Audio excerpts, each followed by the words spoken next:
தனம் தரும் கல்வி தரும் ஒரு நாளும் தளவரியா மனம் தரும் தெய்வ வடிவும் தரும் நெஞ்சில் பஞ்சமில்லா இனம் தரும் நல்லன எல்லாம் தரும் அன்பர் என்பவர்க்கே கனம் தரும் பூங்குழலாள் அபிராமிகளை கண்களே.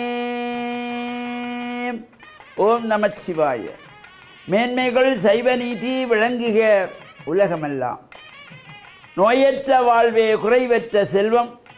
அந்த நோய் நொடி இல்லாத வாழ்வு இந்த உலக மக்கள் எல்லோரும் வாழ வேண்டும் என்று கலியுகத்தின் காந்தமலை ஜோதியாகிய சபரிமலை சுவாமி ஐயப்பனுடைய திருவடிகளை சிறந்தாழ்த்தி டான் தமிழொலி ஓம் தொலைக்காட்சி நேயர்கள் அனைவருக்கும் சர்வதேச இந்து மத குருபீடம் அகில இலங்கை சபரிமலை ஸ்ரீ சாஸ்தாபுரத்தின் சார்பில் இனிய வணக்கங்களும் நல்லாசிகளும்.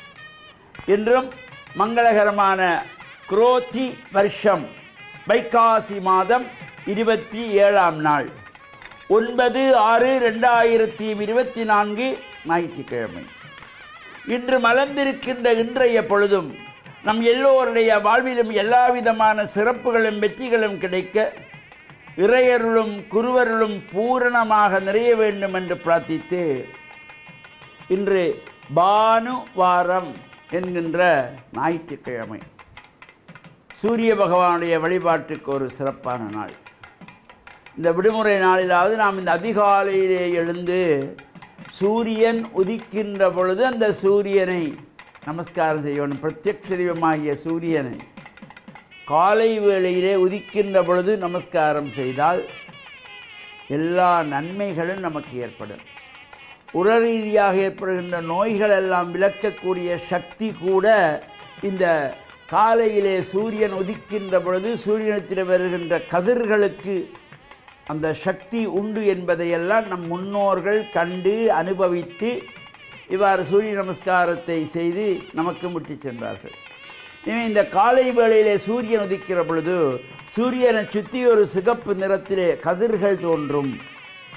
அந்த சிகப்பு நிறமான கதிர்கள், அந்த செங்கதிர்கள் அவை நம்முடைய உடம்பிலே படுகின்ற பொழுது நரம்பு சம்பந்தமான நோய்கள், எலும்பு சம்பந்தமான தாக்கங்கள் இதிலிருந்து விடுபடுவதற்கு இந்த சூரிய நமஸ்காரம் ஒரு சிறப்பை தருவது. அதனால தான் முன்னைய காலத்திலே எல்லாம் இந்த சூரிய நமஸ்காரத்தை காலையிலே செய்து 100 வயது 106 வயது 110 வயது வரையிலே திடகாத்திரமாக வாழ்ந்தவர்களும் உண்டு. எனவே இந்த நோய் நொடிகளை தீர்க்கக்கூடிய சக்தி இயற்கையிலே பிரத்யக்ஷ தெய்வமாக தோன்றுகின்ற சூரியன் பிரார்த்தனையிலே இருக்கிறது. எனவே இந்த ஞாயிற்றுக்கிழமையிலாவது சூரியனை நாம் காலையிலே எழுந்து நமஸ்காரம் செய்யணும். அதற்காக 9 மணி 10 மணி கிளம்பி நமஸ்காரம் பண்ணுறதில்லை. சூரிய உதிக்கின்ற வேளையிலே அந்த 5 மணி 55 நிமிஷம் முதல் 6 மணி 7 நிமிஷத்துக்குள்ளே அந்த சூரியன் உதிக்கின்ற நேரத்தில் பிரத்யட்சமாக தெய்வமாகிய சூரியனை வழிபாடு செய்கின்ற பொழுது அந்த செங்கதிர்கள் நம்முடைய உடம்பிலே பட வேண்டும். இதனால தான் முன்னைய காலத்திலே எல்லாம் இந்த பிறந்த குழந்தைகளை கூட எண்ணெய் பூசி உடம்பெல்லாம் எண்ணெய் பூசி வெறும் தரையிலே இந்த காலை வேளையிலே கிடத்தி விடுவார்கள். அந்த சூரிய ஒளி கதிர்களெல்லாம் இந்த குழந்தைக்கு பட வேண்டும். அந்த குழந்தைக்கு வளர்ச்சி, நரம்புகள், எலும்புகள் எல்லாம் நல்ல திடகாத்திரமாக அமைவதற்காக நம் முன்னோர்கள் இந்த குழந்தைகளை எல்லாம் இவ்வாறு பெற்றோர்கள் சூரியனுடைய ஒளி கதிர்கள் படுகின்ற அளவிலே கிடத்தி வைத்தார்கள். அந்த வகையில் இந்த சூரிய வழிபாடு முக்கியமானது. நாம் ஆலயத்திலே சென்று இஷ்ட தெய்வங்கள் குலதெய்வங்களை வழிபாடு செய்து நவக்கிரகங்களுக்குள்ளே நடுநாயகமாக வீற்றிருக்கின்ற சூரிய பகவான், இந்த 7 குதிரைகள் பூற்றப்பட்ட ரதத்திலே சூரிய பகவான், அந்த சூரிய பகவானுக்கு சிகப்பு மலர்களாலே அர்ச்சனை வழிபாடுகள் செய்கின்ற பொழுதும் எல்லா விதமான சிறப்புகளும் வெற்றிகளும் கிடைக்கக்கூடியது. நாளைய தினம் திங்கட்கிழமை இந்த 63 நாயன்மார்களுடைய பெருமைகளை சிறப்புகளை எல்லாம் பெரிய புராணம் என்கின்ற சிறப்போடு தந்த சேக்கிழார் பெருமானுடைய குரு பூஜை நாள். அதேபோல் அகிலாண்ட கோடி பிரம்மாண்ட நாயகருடைய திருவருளினாலே குளத்தி நீரிலே திருவிளக்கு ஏற்றி வைத்து வழிபாடு செய்து அனுக்கிரகம் பெற்ற நமிநந்தி அடிகள் அவர்களுடைய குருபூஜை நாளும் நாளைய தினம். நாளை இவர்களுடைய சிறப்புகளையும் சிந்திப்போம் என்று கூறி, டான் தமிழொலி ஓம் தொலைக்காட்சி நேயர்கள் அனைவருக்கும் சர்வதேச இந்து மத குருபீடம் அகில இலங்கை சபரிமலை ஸ்ரீ சாஸ்தாபுரத்தின் சார்பில் நல்லாசிகளை கூறிக்கொள்வதில் மகிழ்வு கொள்கிறோம். சர்வே ஜனாக சிக்கினோ பவந்து சமஸ்த சன்மங்களானி சந்து. சுபம்.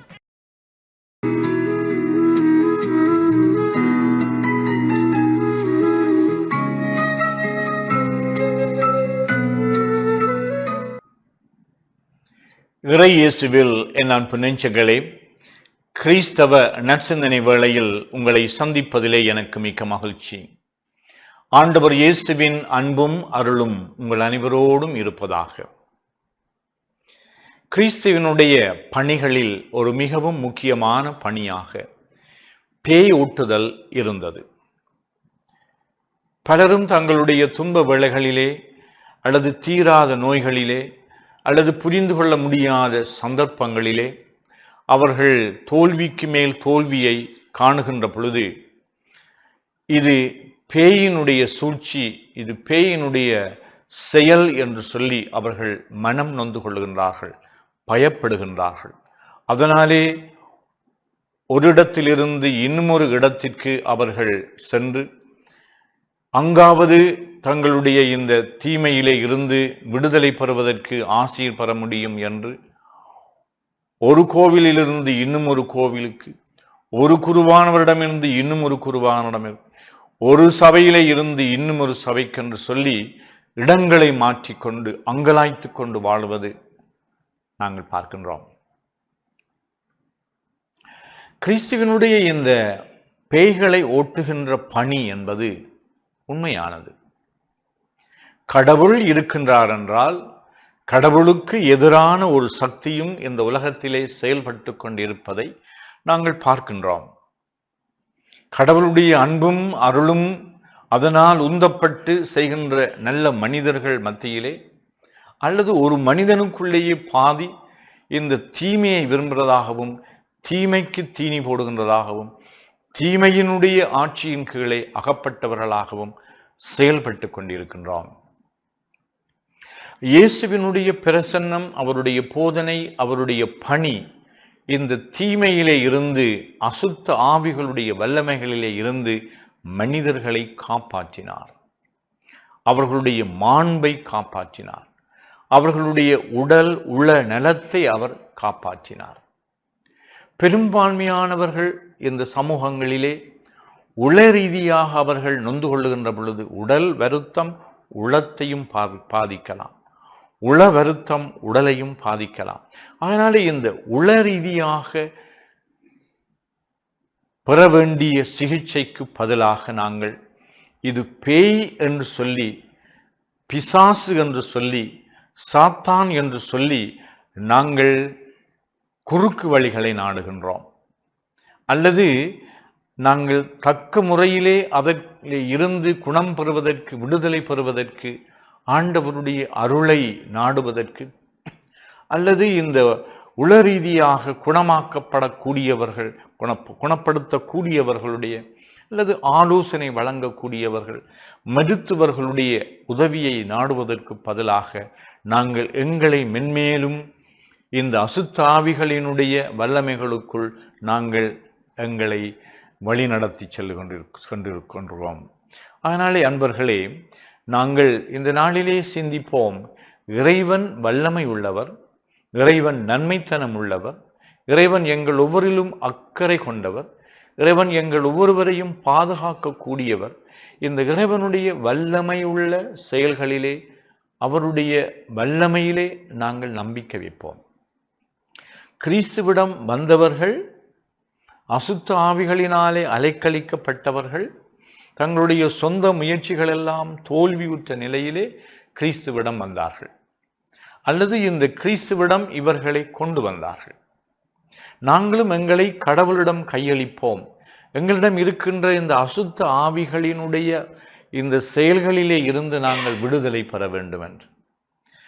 ஆண்டவருடைய அருளை பெறுகின்றவர்கள் சிந்திப்பது செயல்படுவது போல நாங்கள் செயல்படாமல், அசுத்த ஆவிகளுக்கு நாங்கள் இரையாகுகின்றவர்களை போன்று நாங்கள் செயல்படுகின்ற அந்த செயல்களிலே இருந்து எங்களுக்கு விடுதலை கிடைக்க வேண்டும் என்று, இறைவனுடைய ஆசி மென்மேலும் எங்கள் மீது பொழியப்பட வேண்டும் என்று இறந்து மன்றாடுவோம்.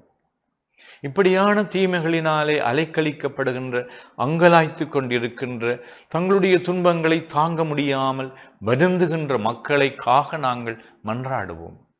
அவர்கள் மீது இறைவன் தம்முடைய கரங்களை வைத்து அவர்களை குணப்படுத்த வேண்டும் என்று மன்றாடுவோம். அவர்கள் தங்களுடைய அன்றாட உடல் உள ரீதியான நோய்களிலே, துன்பங்களிலே இருந்து, வறுமைகளிலே இருந்து, ஏமாற்ற நிலைகளிலே இருந்து அவர்கள் விடுதலை பெறுவதற்கு நாங்கள் எப்படி எங்களுடைய பங்களிப்பை செய்ய முடியும் என்றும் நாங்கள் சிந்திக்கலாம். இயேசு எப்பொழுதும் மற்றவருடைய வாழ்வை தூக்கி விடுகின்ற ஒரு மனிதனாக, ஒரு பணியாளராக திகழ்ந்தது போல, நாங்களும் இந்த தீமைகளிலே இருந்து மற்றவர்களை தூக்கி விடுகின்ற பணியாளர்களாக, நல்ல மனிதர்களாக, நேர்மையாளர்களாக, கடவுளுடைய கருவிகளாக செயல்படுவதற்கு நான் என்ன செய்ய முடியும், நாம் என்ன செய்ய முடியும் என்று எங்களையே நாங்கள் கேள்வி கேட்பதனூடாக நாங்கள் நல்ல எங்களுடைய பணிகளிலே எங்களை நாங்கள் ஈடுபடுத்துவோமாக. ஆமென்.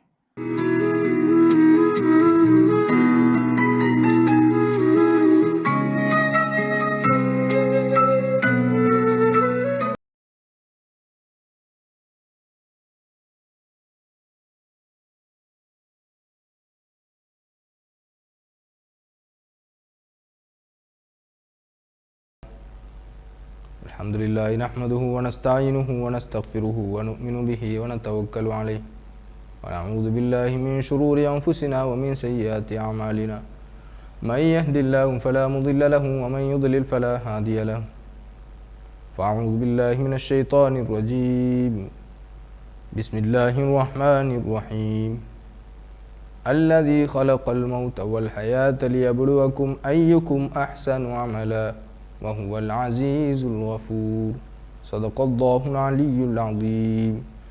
கண்ணியத்திற்குரிய அன்பார்ந்த நேயர்களே, சகோதரர்களே, அல்லாஹு தாலா இந்த உலக வாழ்வை எமக்கு ஒரு குறுகிய கால அவகாசம் உள்ளதாக ஆக்கி தந்திருக்கின்றான். ஒவ்வொரு மனிதனுடைய வாழ்வும் மிக வேகமாக துரித கதியில் சென்று கொண்டிருப்பதை நாங்கள் பார்க்கலாம்.